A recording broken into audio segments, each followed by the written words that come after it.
Marie-Eloise Leclerc, and then the national record holder over 100 and 200, Audrey Leduc.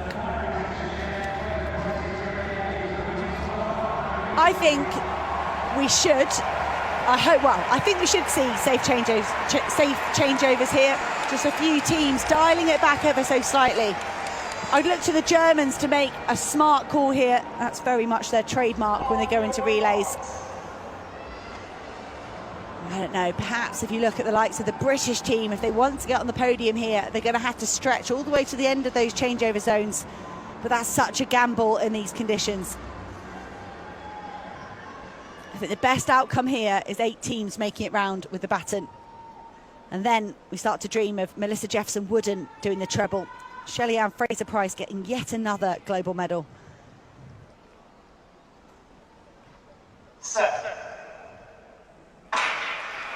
And they're away, no problem here in the women's 4x100 metres.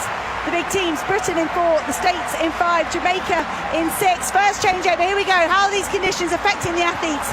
Safe, I think, from all the teams. What discipline from these women. The rain driving in their face, that will be obscuring their vision. Here we go for the second changeover. It's good for the Americans, it's good for the Jamaicans. The Spanish are going well as well.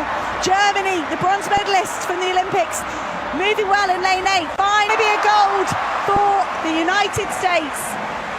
Sha'Carri Richardson, in what has been a tumultuous year for her on and off the track. She was great here, competing in that 100, making the final. And it's great to see her pick up a medal. Luckenkemper, just the MVP, the joker for the Germans, so strong on the final leg.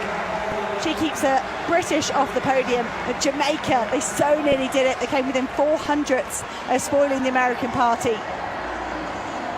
But for Melissa Jefferson-Wooden, gold in the 100, the 200, and now completing the treble, gold in the 4x100 as well. Only Shelly-Ann Fraser-Pryce has ever done that before. And Melissa Jefferson-Wooden would have known to match what this woman has done would have been phenomenal, but in doing so she had to deny Shelly-Ann Fraser-Pryce another world title. But Fraser-Pryce will be on the podium in her very last race of her career. In the same event with the same colour medal. Silver in 07 started it all right here in Japan, but in Osaka. And silver in Tokyo finishes it all as well. Without question, one of, if not the most consistent, the greatest 100-metre runner the world has ever seen. And I think Usain Bolt would even agree because of her longevity. Great embrace there. There's so much respect for this woman. Her achievements and personality will never, ever be forgotten. But all credit to the United States. It has been a tough year for Richardson. She hung on. Great work by the Jamaicans, the Clayton twins. And Luckenkemper was the star of that last leg. When we get to see that again, Daryl Neita was in the mix for a medal for Great Britain, but Luckenkemper was finishing like a steam train, just as she did in the semi-finals to get Germany into that showdown. It was a truly magnificent anchor leg from out in lane 8.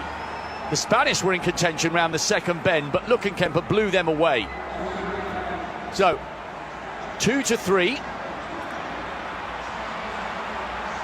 And then, so watch the Germans starting to get into the mix here.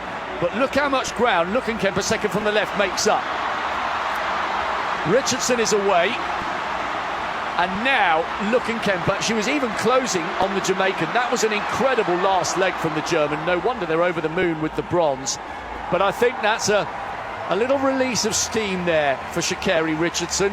She was the star of the show in Budapest. She wasn't expected to be here, but she produced the season's best. And she's played a part in a race where Shelly-Ann Fraser-Pryce says goodbye with a silver.